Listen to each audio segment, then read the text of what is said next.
بسم اللہ الرحمن الرحیم۔ پروگرام مذاکرہ میں محمد اصغر یزدانی آپ کی خدمت میں پھر ایک مرتبہ حاضر ہے اور بات کر رہے ہیں صحابہ کرام رضوان اللہ علیہم اور خاص طور پہ حضرت عمار ابن یاسر رضی اللہ تعالی عنہ کے حوالے سے۔ سرکار حضرت عمار ابن یاسر رضی اللہ تعالی عنہ کے ایمان کی بات جناب علامہ نجم الحسن صاحب فرما رہے تھے کہ آپ پہ بہت زیادہ سختیاں ہوئیں، آپ کے والد گرامی شہید ہو گئے، آپ کی والدہ گرامی جناب سمیہ شہید ہو گئیں، لیکن حضرت عمار ابن یاسر جو ہیں وہ ان سختیوں میں ان کفار نے جیسے کہا اس طرح کہنے پہ مجبور ہوئے۔ لوگوں نے پیغمبر گرامی کو جا کے بتایا تو پیغمبر گرامی نے کہا کہ ابھی عمار نہیں پہنچے تھے۔ جناب پیغمبر گرامی نے ارشاد فرمایا کہ ایمان عمار میں گویا اس طرح ہے جس طرح کہ خون چلتا ہے، اس کے گوشت پوست میں ایمان جو ہے وہ موجود ہے۔ اور ادھر سے قرآن حکیم کی آیت آئی اور اس آیت میں یہ بیان کیا گیا کہ من کافر باللہ من بعد ایمان، وہ شخص کہ جو اپنے ایمان کے بعد کفر اختیار کرے، الا من اکرہ، مگر یہ کہ وہ مجبور ہو، وقلبہ مطمئن بالایمان، اور اس کا دل جو ہے وہ ایمان کے ساتھ پوری طرح سے مطمئن ہو۔ ظاہری طور پہ وہ کچھ لفظ کہہ دے لیکن اس کا دل جو ہے وہ ایمان سے سرشار ہو، تو ایسا شخص جو ہے وہ کافر نہیں ہوتا اور نہ ایسا شخص منافق ہوتا ہے۔ اصطلاح میں اسے کیا کہا جاتا ہے پوچھیں گے جناب علامہ نجم الحسن صاحب سے۔ آپ کے ہاں تقیہ کہا جاتا ہے، کیا یہ وہی نام تو نہیں؟ میں سمجھتا ہوں اور پھر یہ بھی ساتھ میں بیان کریں کہ منافقت اور تقیہ میں کیا فرق ہے۔ سبحان اللہ، بڑا خوبصورت آپ نے بات قرآن کریم کی اس آیہ مبارکہ سے جو بات ثابت ہوتی ہے وہ یہ ہے کہ ایک طرف ایمان کا ثبوت ضروری ہے کہ انسان اس حالت وہ جو اس کی اندرونی حالت ہے، کیفیت ہے، اس سے باہر نہ آیا ہو اور اطمینان ہو، سرشار ہو، اور اگر بعض حالات کی بنیاد پہ اگر وہ ایسا اظہار کرے جو ظاہراً اس کے ایمان پہ دلالت نہیں کرتا تو اسی کو تقیہ کہتے ہیں۔ تقیہ دیکھیں میں یعنی ایمان کو چھپا کے اظہار تھوڑا سا اور طرح سے، اظہار جو ہے وہ برخلاف ہے ایمان کے، ظاہری طور پہ اس کا اگر اظہار کرے تو یہی قرآن کریم۔ اور اب خوبصورتی اور حسن یہ ہے کہ اللہ بھی اس ایمان کی تائید فرما رہا ہے اور خاتم المرسلین پیغمبر بھی اس کی ایمان کی تائید فرما رہے ہیں۔ اچھا، اس کا مطلب یہ ہے، میں یہ سمجھتا ہوں، دیکھیں تقیہ بطور کلی جو ہے، بہرحال اس وقت اتنا نہیں ہے کہ اس پہ تفصیل سے بحث کی جائے۔ تقیہ اسی اصل جو اس کا روٹ ورڈ ہے، جو مصدر ہے، وہی وقایہ سے ہے۔ وقایہ یعنی بچانا، حفاظت کرنا۔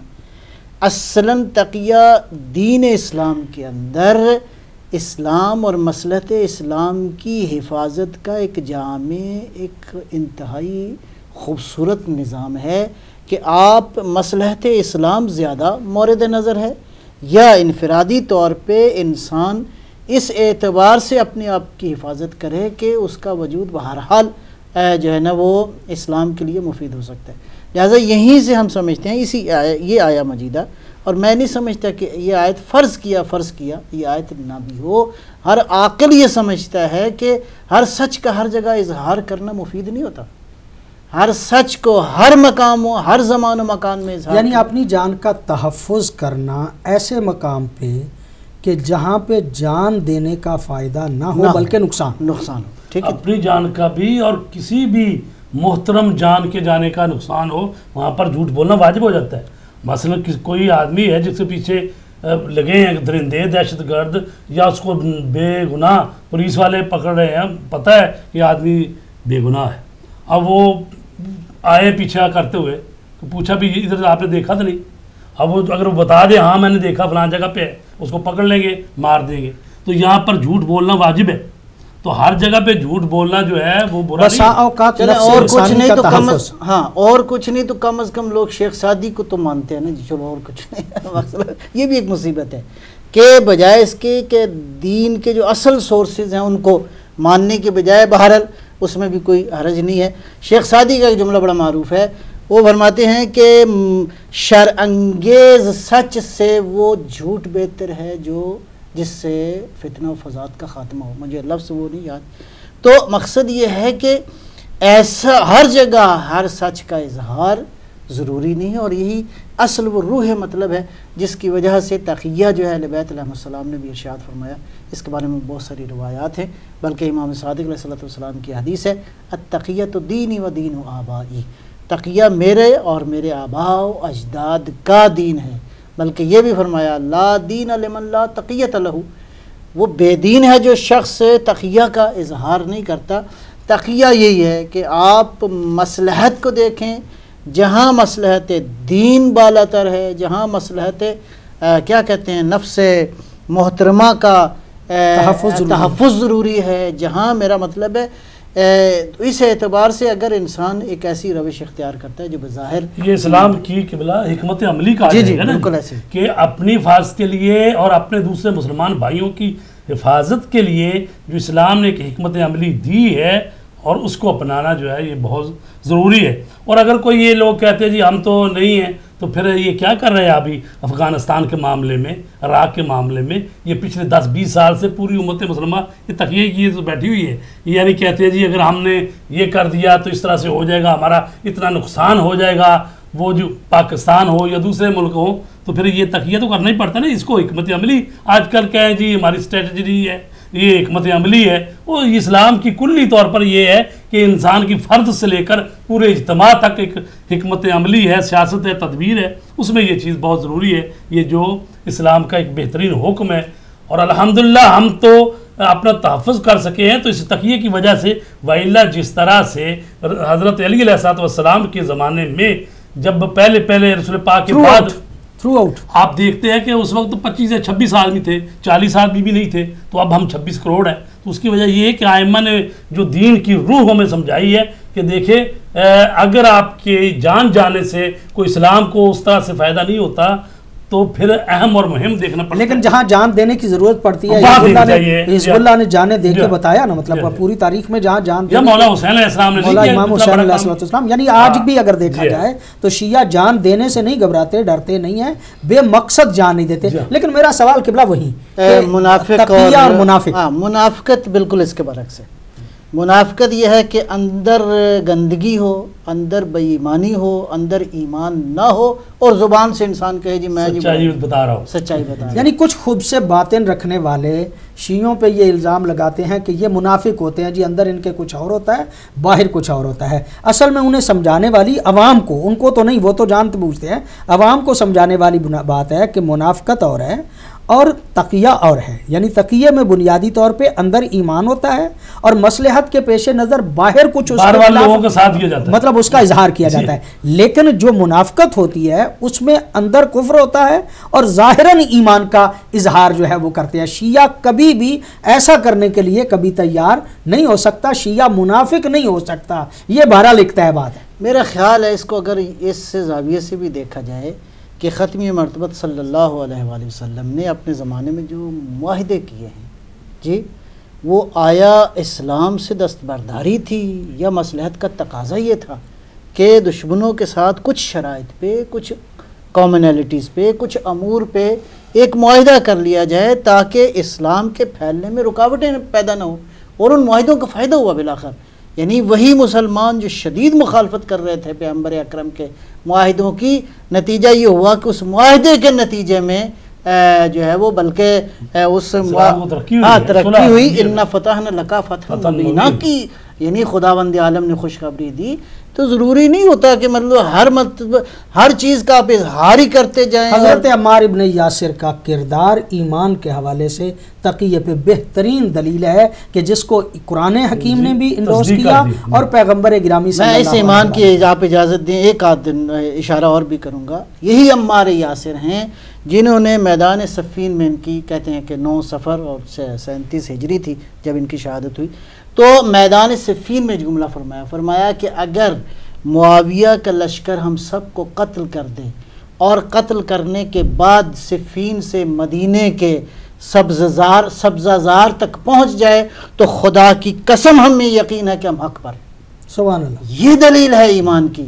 یا مثلا یہ بھی جملہ حضرت عمار یاسر رضی اللہ تعالیٰ عنہ سے ہے کہ خداوندہ اگر مجھے یقین ہو کہ تیری رضا اس میں ہے کہ تلوار میرے پیٹ میں آئے اور آ کے پیچھے سے نکل جائے تو خداوندہ پروردگارہ میں یقیناً یہ کام کرنے پہ تیار ہوں. سبحان اللہ. یہ چیزیں ہیں, یہ وہ عظمت کے کنارے, یہ عظمت کے نورانی گوشے ہیں جو کہ حضرت عمار یاسر رضی اللہ تعالیٰ عنہ کی زندگی سے ہمیں ملتے ہیں. یہی وجہ ہے کہ بڑا خوبصورت ایک تبصرہ بھی لکھا ہے ابن ابی الحدید نے کہ یہ بات جب معروف ہوگی صحابہ کے اندر کہ پیغمبر نے فرمایا کہ تقتلک فئۃ الباغیہ الناقبہ عن الحق, تجھے وہ گروہ جو کہ حق سے منحرف ہوگا, باغی ہوگا, قتل کرے گا, یہ بالکل زبان زد عام ہو گئی.